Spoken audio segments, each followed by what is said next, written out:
Hey, welcome back, everybody. Christian here. This is another episode of Super Fast Income. And today I'm with Alex Nicorici. She is a Web3 specialist. And today is going to tell us everything about Web3, the opportunities, the challenges, and what to be aware of. So, welcome, Alex, to the show. How are you today? Thank you so much for having me. I'm great. How are you? Outstanding. Thank you. So, tell us a bit about yourself and how you got involved into Web3. So, long story short, I have been working for early stage tech startups for the last 12 years for companies from Asia, the US, Europe. I'm currently based in Europe, but I've mostly worked internationally like most of my life. And about 2 years ago, I quit my job. I was coming after like a pretty, really heavy burnout. In 2020, everybody started staying home to work. I started going to the office. So after a year and a half, having a pretty crazy journey, having raised like $1 million in 3 hours. I think that's a story for another day. I quit my job and I said like I need like to take a break. And I also got COVID right after it. So it was the perfect time for me to not see anybody and to just stay home and take it easy. And a friend of mine has been trying to like get to me to work with them. And I told them like, look, I don't know anything about Web3. Can you just like leave me alone? Like, no, you can bring a lot of the expertise that you already have. And I said, okay, maybe I can help you with something small. I was thinking maybe I can do a part time or like a couple of hours a week just to get some money in. And then I'll figure out like what will be my next step. Mostly because I haven't applied for a job for like 5 years in a row. So all the contracts that I had were like, recommendation after recommendation. So happily, like I didn't have to look for anything. And long story short, I started working with them. And I think like a month and a bit in, they told me that they're actually moving the entire team to Barcelona. And I was like, well, I've been wanting to move to Barcelona for a very long time. I knew it was going to be a pretty crazy ride. I just didn't know how crazy it's going to be. And long story short, I moved to Barcelona. I worked with them for almost a year. They also sent me to Avalanche Summit last year, which is one of the biggest conferences on the Avalanche blockchain and the community and so on. And I think that was kind of the moment that really opened my eyes towards like the opportunities there are in Web3. I was like, oh, there are actually jobs there. Oh, there's actually more than I thought. It's not all a scam. Unfortunately, the company that I was working with, they never went live with the product. They spent a lot of money on some sort of marketing, but it was like pretty bad decisions because they wanted to do what they've done before, even if they knew that it's not going to work, but they just wanted to like spend a lot of money. But I think like we can get into like some of the tactics that they have used like a bit later in this episode. And basically that was one of the reasons why I decided to part ways, mostly because I wanted to work for a project that where I can actually see the impact, where I can see the product going live, where I can see a community growing. And I felt like I wasn't really getting anywhere. And I think like it's been like more than 2 years and I never went live with the product. They spent more than $2 million, which is like very unfortunate. And I think it happens many, many times in Web3 from what I heard. I'm not the first one to hear that I've been like scammed in this sense, meaning that like I worked for a project that was a bit fishy from the beginning, let's say. And ever since last year, I've started to get involved a lot more. I joined SheFi, which is one of the biggest women-led communities, educational communities in the world. In the cohort that I was part of, in the seventh cohort last year, we were like women from 40 countries, so it's like a pretty big thing. I've also joined one of their events in Paris at HCC this year, which was also pretty interesting to actually see people in real life, like you've been talking to them for so long. And I've also started my podcast. And I think that was one of the biggest driver to drive the conversation about Web3 marketing because there are barely any resources out there, like educational resources, which I think is one of the biggest issues in Web3, let's say. There are a lot of enthusiasts, but it's a bit complicated to actually know what you're doing and not to just kind of go like the blind in the dark, figure kind of trying to figure out your way. And I think that was one of the biggest motivators that I've had to push to move forward to see what other companies are doing in the space, what other stuff that I can learn. And everything is just it's a snowball effect. Like it's a rabbit hole. Like the more you dig into it, the more interesting it gets and it never ends. You're like, oh my God, I'm so fascinated. And What basically, an that's why we're exciting here. starting. You touched so many points that I want to really go deep into it. So, for everybody just listening, tuning in, what is the Web3, especially after you had some really intense experience, especially when you started? So, if you had to define it, what would you say? If you go it by from a dictionary definition, let's say, Web 1 was when you only had like a landing page and you couldn't do anything. It was like around the 2000s, like around there. Then the blogs came up, so you could actually interact and you can actually produce content by yourself. But you couldn't really prove that it was yours, let's say. And Web3, I think it enhances this decentralization where your data and whatever you're putting out there is yours. So, for example, if in Web2, for example, Google and Facebook are owning your data and what you're producing, I think in Web3 right now, through the help of blockchain, you can actually own what you're putting out there, the information about yourself and so on. We have not yet heard of data breaches in Web3, at least from what I know. So it's a bit more secure from this standpoint. And it was actually very funny because I was listening to a podcast the other day, and they were talking about millennials and Gen Zs, right? And they were asking, so they were saying, oh, if you ask a millennial, like if you tell them millennial, I'm going to pay you $10,000 for your data, they'll be like, okay, where do I sign? But if you ask a Gen Z, if you tell them the same thing, they will say like, no, I will never sell you my data. So it's a lot more focused on owning what you have and what you put out there. And I think it's also very, if I were to explain it in a very, very easy way, instead of like going through this definition, let's say, I would say it's anything related to blockchain, crypto, NFTs, even AI now, even if some people call it emerging tech, but it's still related to Web3 from what I know. So anything related to that I would call Web3. Awesome. So, it's not something that you see online and you recognize, it's more a concept that embody different things. Is that right? Yes, if you go, I think like if you go on like pretty specific projects, or if you hear words like decentralized, blockchain, tokens, NFTs, that would be a pretty clear indication that it's anything related to Web3. Otherwise, maybe it's a bit more complicated.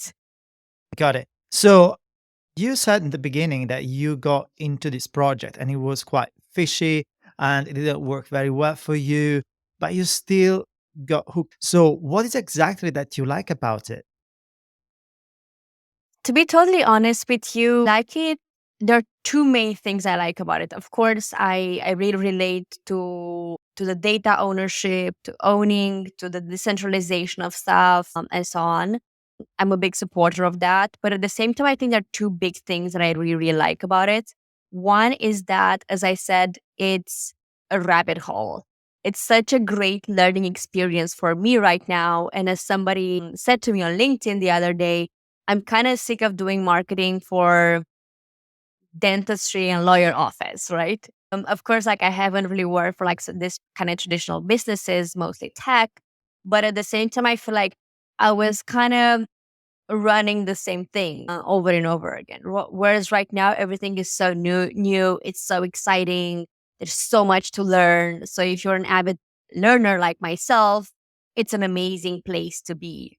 People are a lot more open. So, for example, if in Web 2, let's say, people are a bit more, I wouldn't really say they look down to you, but I would say that maybe they're a bit more, it's harder to speak to them. In Web3, people are a lot more approachable. Sometimes it's a bit hard to get to them, but like I've been featured. I remember the first time I remember I found out about it was, I think, last summer when I put together a list of Web3 podcasters that are women or something like this. I made a post on LinkedIn, and then I got featured in a pretty big newsletter of women in Web3. And it was like right under like a pretty big name, like Haley Berry or something like this. And I was like, oh my God, I would have never fathomed that to have my name there. And the person who did the newsletter told me like, look, this is the power of Web3. You can be at the same level with everybody, which is also something else that I really like. And I think the last thing is that When it comes to the marketing side of things, a lot of the marketing goes back to basics, community building, doing something good. I feel like in Web2, many times I would end up, or like people would hire me and be like, oh my God, Alex, we have like so much to do. And then the first thing they would say, we need like user acquisition. What do? We do ads, we do email campaigns. Whereas here, I think the relationship building part of things, it's a lot more genuine. It does take a lot more time, but you build the product with the community, which is, I think, one of the most powerful things and one of the most beautiful things. That's why I liked marketing in the first place. And I'm really happy to kind of go back to basics, let's say. Oh, I know you are a people person, aren't you? Yes, I think so. Yeah.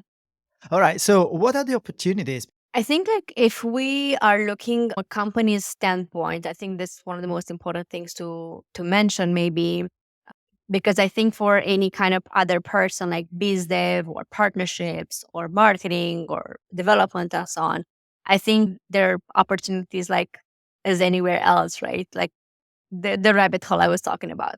But when it comes to companies, I think there is a great monetization opportunity there. And I think many times people are very scared because they heard about all these scams in Web3 or mostly, I think the media calls it crypto, that it doesn't really call it Web3.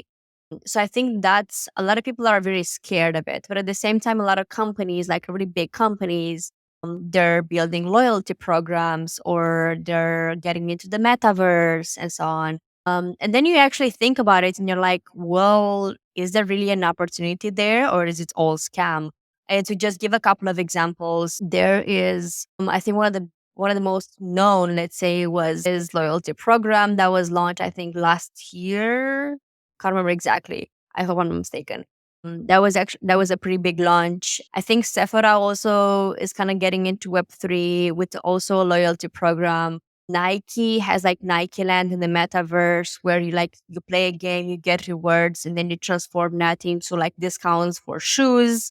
I know banks that got, I can't remember right now the name of this bank, but there was a pretty big bank in the US. I think it was either the biggest or one of the biggest in the US that got into the metaverse and basically they understood the opportunity of having transactions through crypto or through from crypto to normal money, let's say. We call it fiat. But so I think there were a lot of opportunities there. And I think somebody that doesn't really look into it like deeply to understand if their product or service would really fit into something like Web3 or it could be an extension of what it already has. I think it's a missed opportunity. And if you ask me, oh, what like people say that it's gonna be done in a couple of years and so on, I don't think so. I think there's such a big place to grow and going to all these big events like conferences that I've been going to and seeing so much enthusiasm and a lot of money being put into all the solutions. I don't believe it's going to go anywhere. And I think the biggest adoption drivers are going to be the big companies like the corporations, which already have a big database, not like the small ones, let's say, because the small ones, like it's gonna take a couple of years more to be able to get there. But the big ones, they already have a database, they already have like a lot of customers, and I think they are gonna be the biggest drivers to what we will see in the future. Awesome. So, you mentioned different partners, different projects. And for someone who to get more involved into Web3, where would you start? Who do you speak with? What kind of people would you hire in your team? One of the biggest mistakes that I've noticed is that people don't really know what to look for. So I think the most important thing as a marketer, I would tell you, if you're a founder, I would tell you, look at your objectives. You want to get into Web3? Okay. Maybe why? What would be your driver? Try to understand a bit the scene. Try to understand a bit the opportunities. And based on that, you make a decision to move forward and then you look for people. Web3 marketing agencies have been launched in the last 2 years. I can't remember exactly the data, but just to give an example, on LinkedIn in 2020, there were around 3,000 Web3 specialists. Right now, they're about like 20,000. Just to give you an example of the magnitude of this thing. And many times, all these marketing agencies have hired people that had no idea what they were doing because they had like a Web2 background. They were doing marketing like in Web2, and you're like, it's not exactly what we can do. And there were like a lot of thrown money right and left, and not so many great results. So I think that brought a lot of frustration on many companies out there. So I think one of the things to be really looking into is to see who are these people that you want to work with, if you want to work with an agency, and if yes, for what kind of services. Sometimes like having at least a marketing person in your team that can drive this conversation will be super super important. And it also depends on like what is the stage you're in with your development. Of course, like you need a company to develop all this like techie stuff for you, but also a marketing person that has a bit of a background, understands a bit the scene, the tools, knows the people. I think that would be like an ideal case scenario, let's say. And then try to get an agency that can help you enhance like whatever you have out there. Budgets are a lot bigger in Web3 compared to Web2. So, for example, if with a couple of thousands of dollars, you would be able to do some user acquisition in Web2. In Web3, I wouldn't really say it's impossible, but it's a lot harder. So, basically, it would be very important to know the people that you're working with and to really pay attention to that. So, I think that would be like the best advice I can maybe give. Should start. Awesome. So obviously, I love marketing. This is what we do day in, day out. And you mentioned the normal marketing, traditional marketing for Web 2 wouldn't work probably for Web 3, would be a different approach, right? And you mentioned also that Web 3 is building more around community. So why is that Web 3 is building more around communities? And actually, how do they use it to leverage project and grow project bigger than Web 2? That would be very interesting to understand. My best guess would be because there was such a big push on transparency in Web3 compared to Web2. And I think people wanted to build the communities so that they can have a product that people would actually use.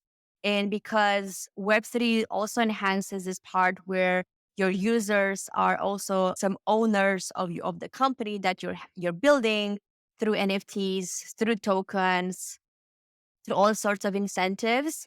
My best guess is that this is one of the reasons why communities have been built in such a way, and why they were so important in Web3.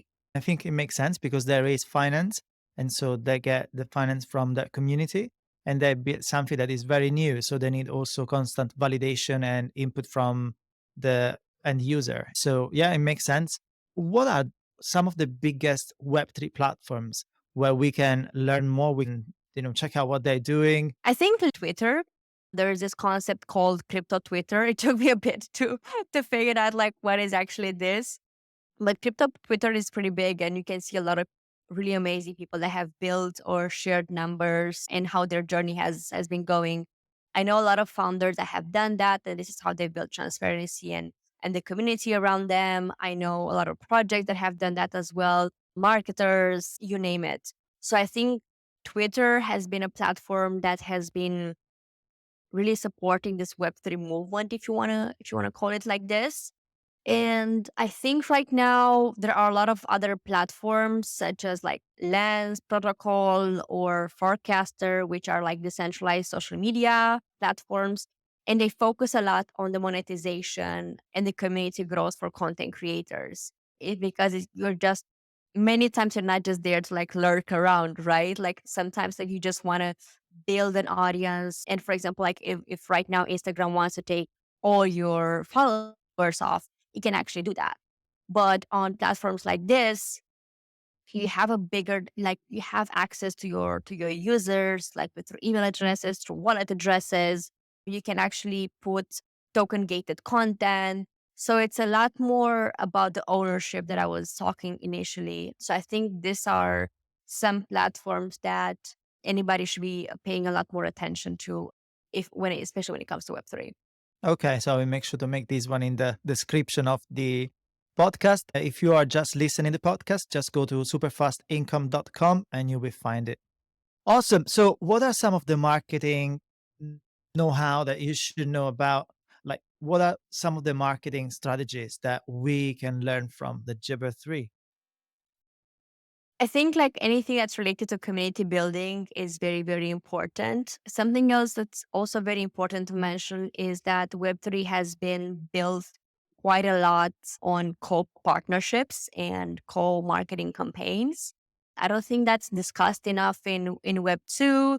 Sometimes they're being done, but I think in Web3, the support has been a lot bigger and the push has been a lot bigger and the results have been better, let's say, when it comes to the growth of any project than anything. It was a really big, it was quite a couple of years where everybody was just doing like airdrops after airdrops, which from what I'm seeing right now wasn't such a great idea because it kind of motivated people to just be there for the rewards. They were not really there for the real thing.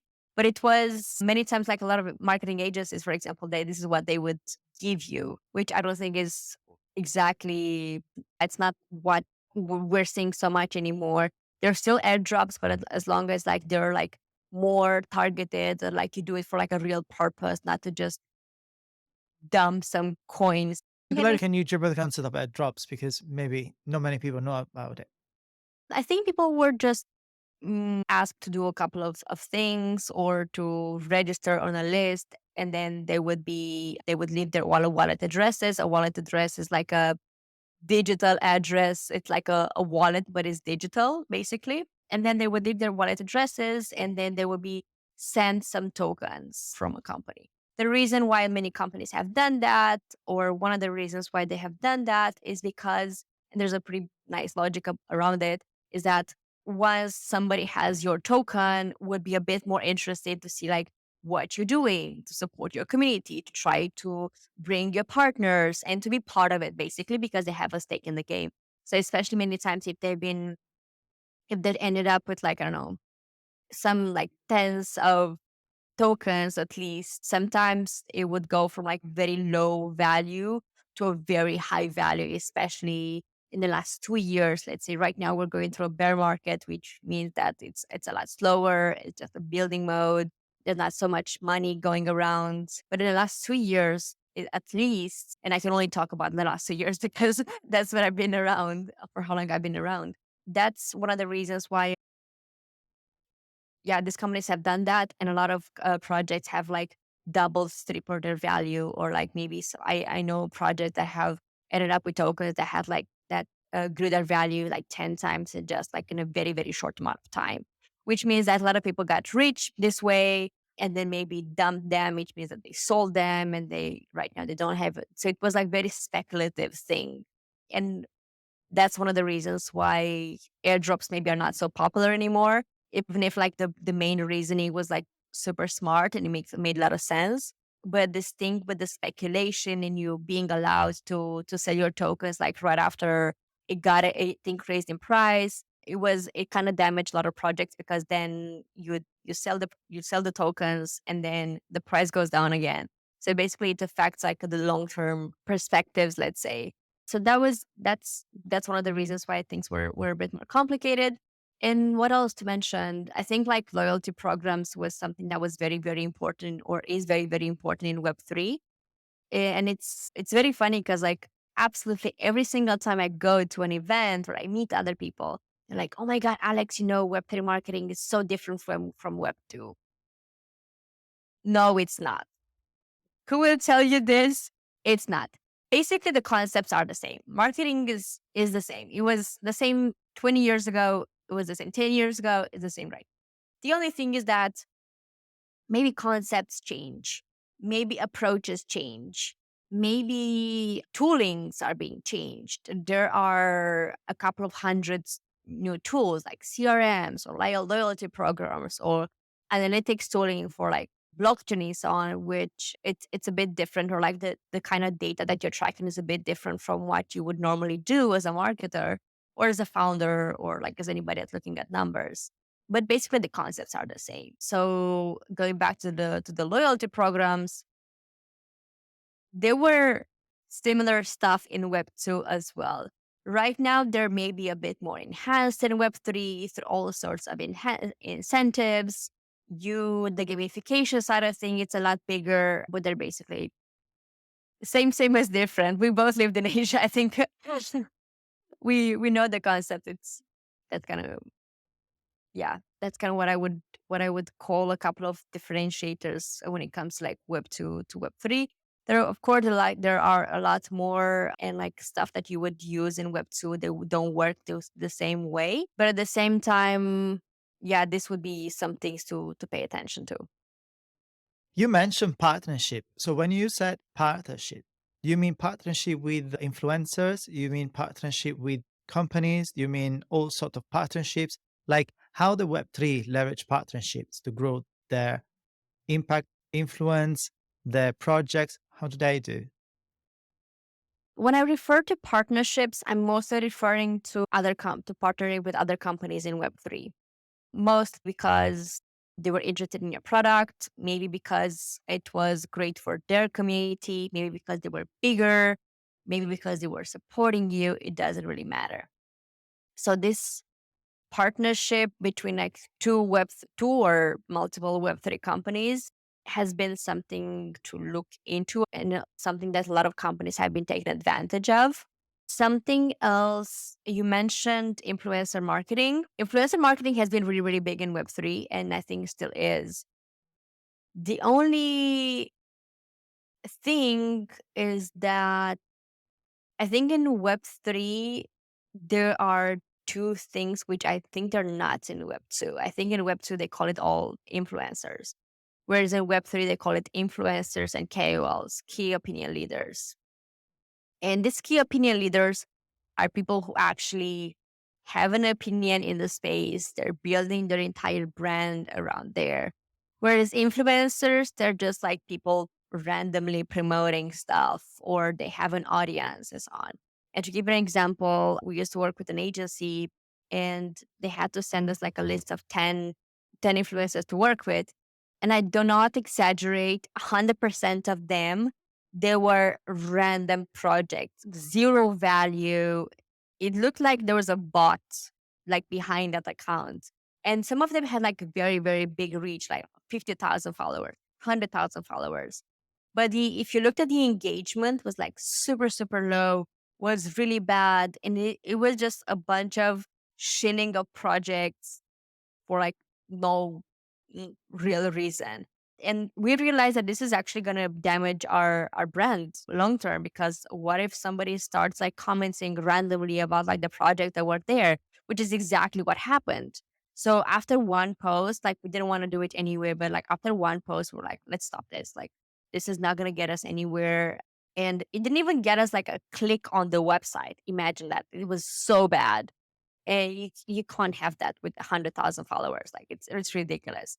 Therefore, I think a lot more other people were like focusing on real influencers or like KOLs, people with like real audiences, even if they were smaller. But at the same time, maybe YouTube influencers, for example, I know for sure there were situations in which like many of them, they took like an influencer fee, let's say, but it also took a percentage of the sales they were generating.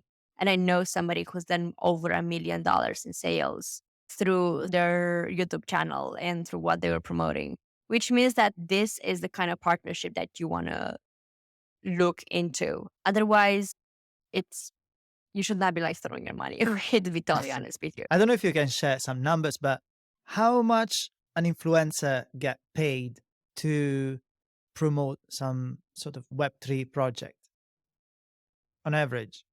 I think it really depends on the person, but normally I think it goes from $2,000 to $3,000 to many thousands of dollars. To give you an example, we used to work with this agency, which is formatted as a DAO. As a DAO is like a decentralized organization. And basically, it wasn't like a normal agency, which has like a core team or whatever, and it has a couple of other people. You as a project would get a grant, you would go to them and tell them like, hey, I need like this. They had like very few services anyway. And for example, there were people that would charge $250 for a Twitter thread. which is like more tweets put in one thread, and you can see there's a one post. And there were people that would charge me $750 for one thread.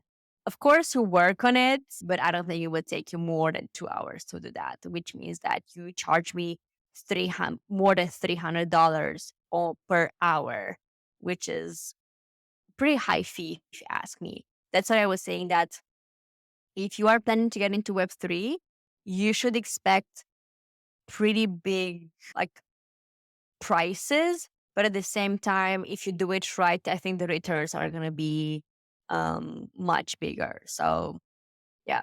Let's say someone wants to start investing in Web3 projects. And you mentioned so many projects that don't go anywhere. So, how do you make sure that the project you are investing in is actually a real project? If I were to look at the project, I would look at probably three things. One is the team. In Web3, a lot of companies they wanted to go anonymous, and I think it worked for quite a long time. But I think right now, and one of the things I really liked, it was somebody in my podcast, I mentioned that they said, well, everybody wants to go anonymous and so on. But at the same time, people that invest in you, they want to see a face. They want to see at least a central face, which kind of goes a bit against what they were trying to do in Web3, let's say. But at the same time, I think that's right now is like very, very important. And this anonymous thing doesn't go, or like you can't really build something sustainable without showing your face. Maybe you don't want to like get yourself out there as much, but at the same time, people need to see a face. They need to check you out to see what you've been doing. Is basically as in any other company. Like if you invest in any kind of product in this world, right? You That's kind of like your review, let's say. Then something else I would look at is the community. Do they have a community? And yes, how do they build it? Is it on Discord? Is it on Twitter? Do they have an engagement? What are they offering? How are they treating the community and so on? I think this is very, very important because like if they don't really have that and it's just like a bunch of bots or like they have like very big numbers on Twitter, for example, with that it's not really real numbers or they're not really engaging, you can smell something's a bit fishy there. Maybe you don't know exactly what, but you might smell. And there's something else that's very, very important, I would say, is the tokenomics. The tokenomics are like an economical paper, let's say, that any Web3 company has, where they explain exactly how the project works, if they have any tokens, if they have any utility, and so on. What are they expecting? How basically everything you should know about the project. Some tokenomics are very big, let's say, it is not necessarily a bad thing. And white papers, these are two things that you should be looking at to see exactly if they really put something out there or it's just like a random text just to be thrown there at the beginning of a project. Some projects, because maybe they're at the beginning, they have something called light papers, which is a white paper, but it's lighter, let's say. It doesn't have like that much information. But this would be the three things that I would look at to see what they're building and how they're building. And of course, how can I forget? What is this project about?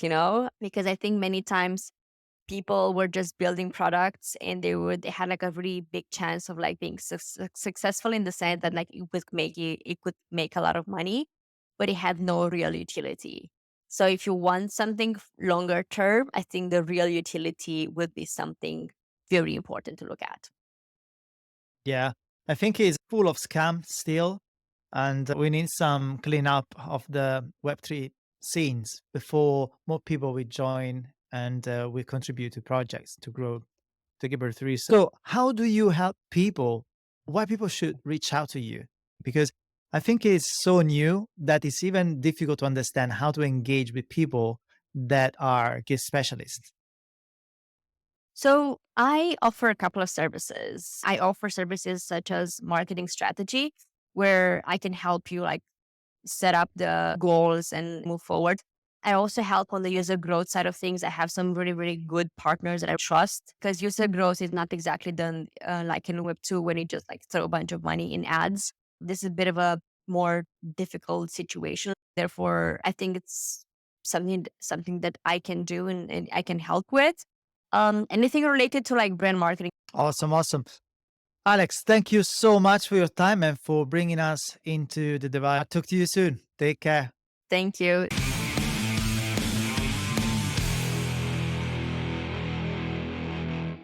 See you soon. Bye. Bye.